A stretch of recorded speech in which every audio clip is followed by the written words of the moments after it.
नमस्कार। सुबह 11 बजे की खबरों में आप सभी का स्वागत है। मैं हूं नीलू और अब खबरों की शुरुआत। तो आज जेवर में बन रहे नोएडा इंटरनेशनल एयरपोर्ट का प्रधानमंत्री मोदी शिलान्यास करने वाले हैं और इस मौके पर सीएम योगी भी उनके साथ मौजूद रहने वाले हैं। 2024 में इस एयरपोर्ट की शुरुआत हो जाएगी और इस एयरपोर्ट के बनने से पश्चिमी उत्तर प्रदेश सहित पूरे प्रदेश को बड़ा लाभ मिलने वाला है। इसके बनने से पश्चिमी उत्तर प्रदेश में निवेश बढ़ेगा और रोजगार के अवसर भी बढ़ेंगे। तो इस लिहाज से जेवर एयरपोर्ट अपने आप में एक बड़ी सौगात है प्रदेश के लिए, देश के लिए, और इस पर आज सबकी नजर है क्योंकि प्रधानमंत्री यहां पर पहुंचने वाले हैं। इसका शिलान्यास किया जाएगा और लक्ष्य रखा गया है लोगों को समर्पित करने का 2023-24, यानी 2024 में पहली उड़ान यहां से उड़ेगी और एक संकल्प के साथ आज इसकी शुरुआत हो जाएगी, शिलान्यास होगा। और सबसे बड़ी बात, एक कह सकते हैं कि पश्चिमी उत्तर प्रदेश का सबसे बड़ा प्रोजेक्ट और उत्तर प्रदेश के विकास में मील का पत्थर साबित होगा। देश ही नहीं बल्कि विदेश में भी अपनी पहचान बनाएगा क्योंकि ये दुनिया भर का चौथा सबसे बड़ा एयरपोर्ट होगा। एशिया का ये पहला बड़ा एयरपोर्ट होगा और उत्तर प्रदेश के लिहाज से तो ये बहुत ज्यादा महत्वपूर्ण है। और हम आपको बता दें कि आज प्रधानमंत्री मोदी का किस तरीके का कार्यक्रम है। जेवर एयरपोर्ट का शिलान्यास आज प्रधानमंत्री मोदी करने वाले हैं। शिलान्यास का जो समय रखा गया है 12:50 पर जेवर पहुंचेंगे प्रधानमंत्री मोदी और फिर इसके बाद जो कार्यक्रम है उसकी शुरुआत यहां से हो जाएगी। हम आपको ग्राफिक्स के जरिए भी दिखा रहे हैं। जेवर एयरपोर्ट का शिलान्यास आज प्रधानमंत्री मोदी करने वाले हैं। किस तरीके का उनका कार्यक्रम रहने वाला है, 3 तस्वीरें इस वक्त आप देख सकते हैं। विकास की सौगात उत्तर प्रदेश के नाम होने वाली है। प्रधानमंत्री इसका शिलान्यास करने, यानी जेवर एयरपोर्ट का शिलान्यास करने खुद प्रधानमंत्री यहां पर पहुंच रहे हैं और सीएम योगी भी उनके साथ मौजूद रहेंगे। तो एक बड़ी सौगात प्रदेश के लिए और प्रदेश के विकास के लिए आज जनता को मिलने वाला है।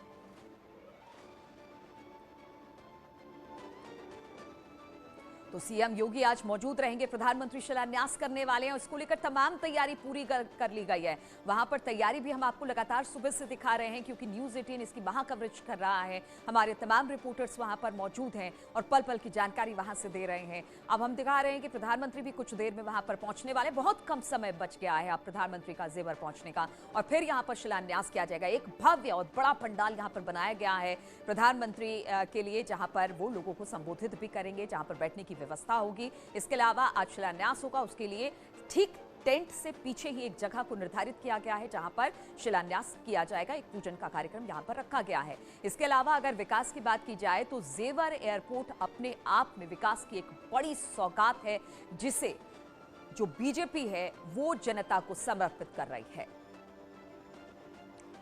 और इसी पर बातचीत करने के लिए हमारे साथ हमारे सहयोगी और इसके अलावा तमाम मेहमान भी जुड़ गए हैं। उनका परिचय हम आपसे करवा देते हैं। जेवर से मेनका इस वक्त हमारे साथ जुड़ गई हैं। इसके अलावा बीजेपी प्रवक्ता राकेश त्रिपाठी हमारे साथ जुड़े हैं, प्रदीप सिंह प्रवक्ता कांग्रेस और अनुराग भदौरिया प्रवक्ता एसपी हमारे साथ जुड़ गए हैं। और सबसे पहले इस वक्त रुक करेंगे मेनका का। मेनका, अब बहुत कम समय बचा है जब प्रधानमंत्री जेवर पहुंच जाएंगे और उसके बाद जो एक भव्य कार्यक्रम रखा गया है जिसकी तैयारी भव्य तरीके से की गई है, क्या कुछ वहां से देख पा रहे हैं आप, क्या बताएंगे हमारे दर्शकों को? जी नीलू, यहाँ पर मंच तो आपको मेरे पीछे नजर आ रहा होगा। मंच पूरी तरह से तैयार है। इंतजार अब सीएम योगी आदित्यनाथ का है। 11 बजे उनके आने का प्रोग्राम था और कुछ ही पल में, कुछ ही देर में सीएम योगी आदित्यनाथ यहाँ आते होंगे और बड़ी संख्या में लोग उन्हें सुनने के लिए मौजूद हैं। प्रधानमंत्री नरेंद्र मोदी आएंगे। 12 बजे का ये वक्त तय किया गया है शिलान्यास का, भूमि पूजन का। और ये जो देखिए हुजूम देखिए, लोगों की भीड़ देखिए। सुबह जब मैं आई थी तो ऐसा लगा था कि इतना बड़ा इंतजाम, इतनी सारी कुर्सियां, क्या ये भर पाएंगी?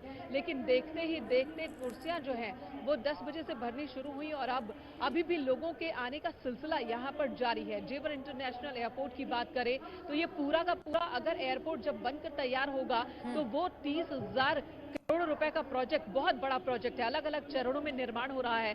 पहले चरण की अगर हम बात कर ले तो पहले चरण का काम 2024 तक पूरा कर लेने का लक्ष्य है। सितंबर तक पहली उड़ान का लक्ष्य रखा गया है और 2024 जो इलेक्शन होगा आगे आने वाला, उस इलेक्शन से पहले की कोशिश है।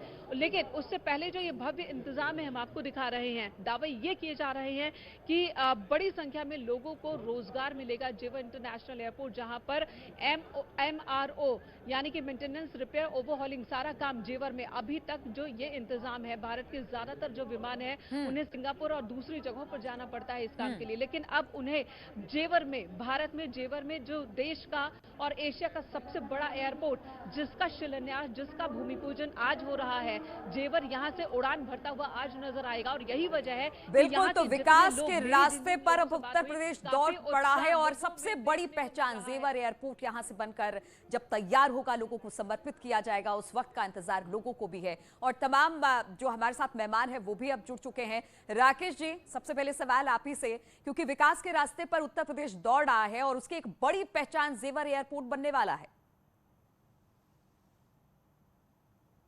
देखिए, कहीं ना कहीं वास्तविकता में जेवर नाम को सार्थक करने वाला है। यह उत्तर प्रदेश के लिए एक जेवर और गहने के रूप में सुरक्षित हो जाएगा जब दुनिया का चौथा सबसे बड़ा एयरपोर्ट और एशिया का सबसे बड़ा एयरपोर्ट, एशिया का, भारत का ही नहीं, एशिया का सबसे बड़ा एयरपोर्ट, ये सौभाग्य होगा। बड़े गर्व के साथ छाती चौड़ी हो जा रही है जब हम याद ये बता रहे हैं कि उत्तर प्रदेश को अब ये तमगा हासिल है। पहले ये तमगा मुंबई के लिए होता था, बेंगलोर के लिए होता था, हैदराबाद के लिए होता था। उत्तर प्रदेश के बारे में इस तरह की कल्पना नहीं होती थी कि उत्तर प्रदेश में भी इतनी बड़ी बड़ी परियोजनाएं आएंगी, इतने बड़े गौरव उत्तर प्रदेश को हासिल होंगे। लेकिन आज उत्तर प्रदेश में, जहां हमारी सरकार बनने से पहले केवल 4 एयरपोर्ट थे, आज 8 एयरपोर्ट क्रियाशील हैं हमारे। 17 एयरपोर्ट पर हमारे काम चल रहा है और हमारी पूरी उम्मीद है कि 2024 के पहले पहले तक 17 एयरपोर्ट उत्तर प्रदेश में चालू हो जाएंगे। उत्तर प्रदेश में मल्टी सिटी कनेक्टिविटी आपस में चालू हो जाएगी, ताकि मेरठ से, आगरा से, बनारस से, गोरखपुर से, छोटे छोटे शहरों से हम एयरपोर्ट से एयर कनेक्टिविटी करने का काम करें और वहीं पूरी दुनिया से हम जोड़ने का काम करें। 5 इंटरनेशनल एयरपोर्ट अब उत्तर प्रदेश के पास होने जा रहे हैं, जिनमें से 3 इंटरनेशनल एयरपोर्ट उत्तर प्रदेश में चालू हो गए हैं। कुशीनगर एयरपोर्ट का उद्घाटन कुछ दिन पहले ही अभी प्रधानमंत्री जी के कर कमलों से हुआ है, जिसमें इंटरनेशनल फ्लाइट आना शुरू हो चुकी है। पहली फ्लाइट इंटरनेशनल जब श्रीलंका से आई थी, उसके साथ ही उद्घाटन हो गया था।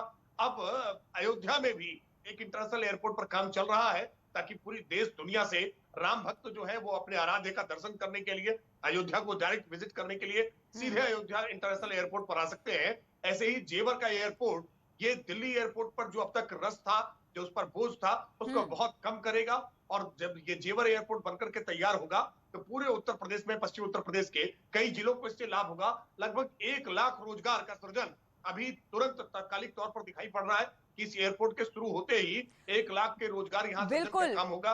मैं मानता हूँ ये उत्तर बिल्कुल प्रदेश राकेश जी, विकास के रास्ते उत्तर प्रदेश आगे बढ़ गया है और सिर्फ ये एक एयर कनेक्टिविटी ही नहीं है, इससे चौतरफा विकास होगा, जिस तरह की बातें लगातार अब सामने आ रही है। अनुराग भतूरिया जी भी हमारे साथ है। अनुराग जी, 4 से 8 एयरपोर्ट हो गए और अब लगातार विकास के रास्ते पर उत्तर प्रदेश है। आप तो इस उत्तर प्रदेश से आते हैं, खुश है ना आप?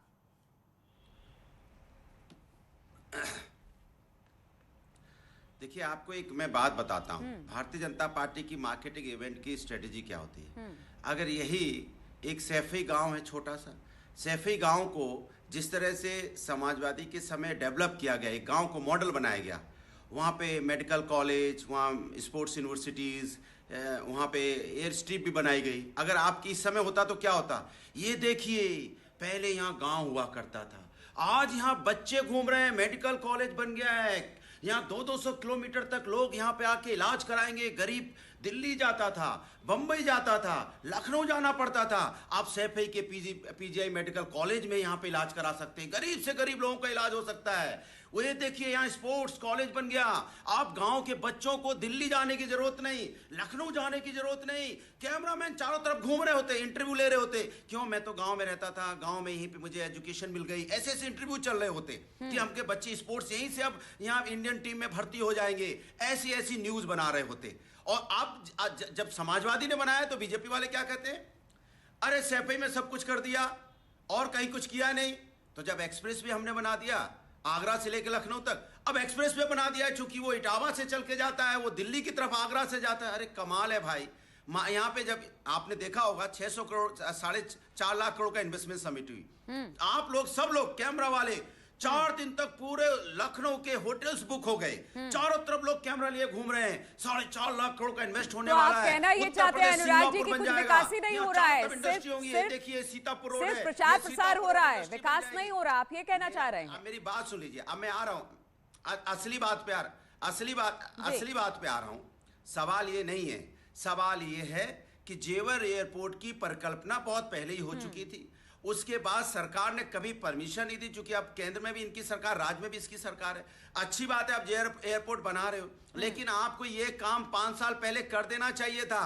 5 साल जब आपकी सरकार आई थी, आप इसका शिलान्यास करते। और अरे रातों रात अनुराग भदौरिया जी, ठीक है, इस पर हम आपसे बात करेंगे। रातों रात कोई चीज नहीं बनती है। 5 साल की बात हो रही थी, सरकार आई थी, चीजों समझते हैं। आपकी भी सरकार रही है, आपके भी मुख्यमंत्री रहे हैं, उनको भी समझने में वक्त लगा है। बातचीत होगी इस पर आपसे। प्रदीप सिंह भी कांग्रेस के हमारे साथ जुड़े हुए हैं। प्रदीप जी, विकास के रास्ते पर उत्तर प्रदेश चल पड़ा है। अब जेवर एयरपोर्ट, जिसका आज शिलान्यास होगा और बहुत कम वक्त में यानी 2024 में लोगों को यह समर्पित भी कर दिया जाएगा, इसको लेकर क्या कहेंगे आप? बहुत अच्छी बात है। प्रधानमंत्री जी ने कहा था कि हवाई चप्पल पहनने वालों को हम हवाई जहाज में बैठने की जगह देंगे। तो हवाई जहाज में बैठने की बात तो दूर रही, हवाई जहाज और की ऊंचाई और ऊपर कर दी गई और उनके नीचे से हवाई चप्पल भी छीन ली गई। जहां पे एयरपोर्ट बनाने की बात कर रहे हो और तमाम बड़ी बड़ी बातें करो, बहुत बड़ा इवेंट कर रहे हो, वहीं पर जिन किसानों के घर उजाड़े गए हैं, जिन किसानों की जमीन ली गई है, क्या उन्हें मुआवजा दिया है आपने? उनके घर तोड़ दिए गए, वो तंबू में रहने के लिए मजबूर हो क्या? मोदी जी एक शब्द भी उनके लिए बोलेंगे क्या? उत्तर प्रदेश सरकार क्या उनके लिए एक लफ्ज भी बोलेगी क्या? 1,000 गज के मकान तोड़ दिए गए, 90 गज जमीन दी गई है जिसमें ना वो रह सकते हैं, ना उनकी जानवर रह सकते हैं, ना उनका ट्रैक्टर रह सकता है। ऐसी परिस्थिति में भी या कम से कम किसानों के हित की बात तो करनी चाहिए। और किसानों की तरह से सरकार लगातार किसानों की बात करती है, उनकी आय दोगुनी करने की बात करती थी। आपने उनकी आय तो छीन ही ली, अब उनके घर भी छीन लिए, उनके आवास भी छीन लिए, उनके रहने के स्थान भी छीन लिया। और आज स्थिति ये बात, लेकिन प्रदीप जी, बीजेपी तो कह रही है उन्होंने अच्छा खासा मुआवजा दिया, इससे पहले इस तरह का मुआवजा मिला ही नहीं। चलिए ठीक है, राकेश जी से इसका जवाब देंगे। बिल्कुल राकेश जी से इसका जवाब लेंगे कि क्या किसानों को मुआवजा नहीं मिला और सिर्फ ये सारी चीजें सिर्फ दिखावा है। आप लोगों से बातचीत हमारी जारी रहेगी, लेकिन यहाँ पर रुकेंगे एक छोटे से ब्रेक के लिए। ब्रेक के बाद फौरन लौटते हैं इसी चर्चा के साथ।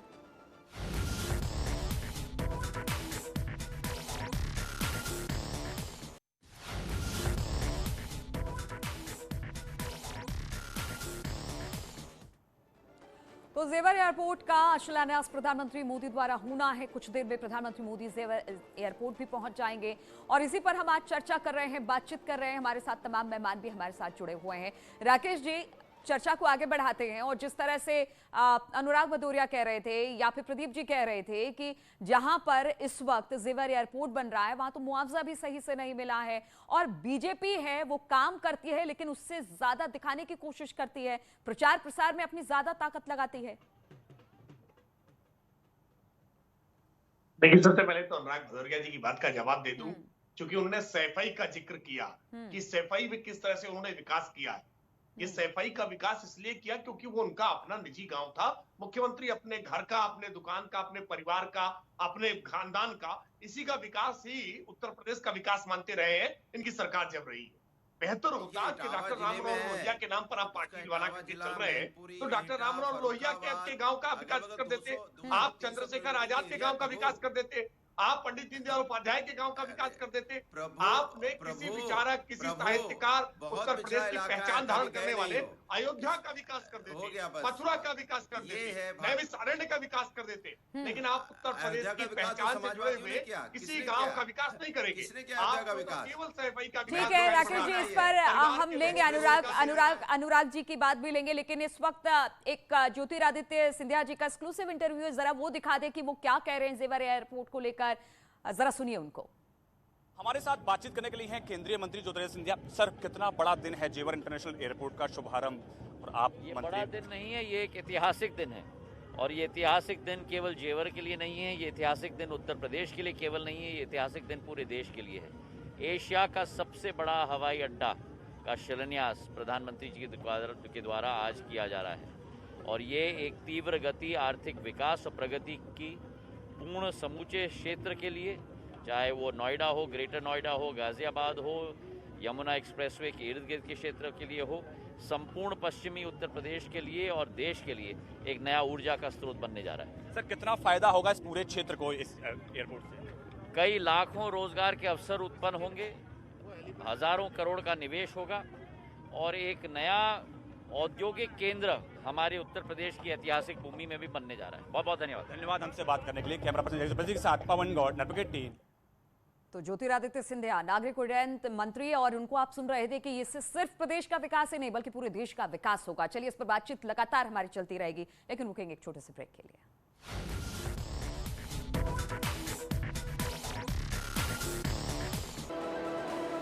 बस्ती के NH 28